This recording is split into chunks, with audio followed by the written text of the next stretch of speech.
అన్నా రేపు నుంచి ఏంటి మరి మన ప్లాన్లు? ఏముందిరా ఎప్పుడులో మళ్ళీ దొంగతనాలు చేసుకోవడమే.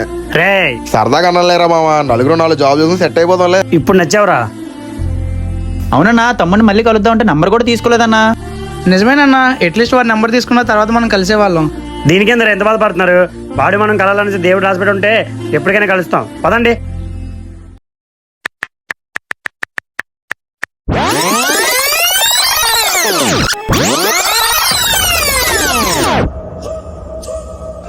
నువ్వేటన్నా మన దందాలు ఇప్పటి వరకు కొనసరుకు తిరిగి ఇచ్చేదే లేదు.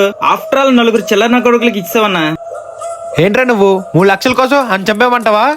చంపనవసరం లేదురా, వాళ్ళ సంగతి అన్న మనకి చూసుకోమంటే మనమే చూసుకుంటాం. రేయ్ 15 సంవత్సరాలుగా ఈ దందాలో పెంచుకున్న సామ్రాజ్యం రా ఇది.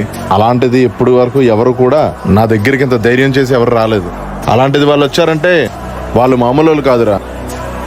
అయినా ఈ దందాలో ఒరిజినల్ని నకిలీగా చేస్తాం.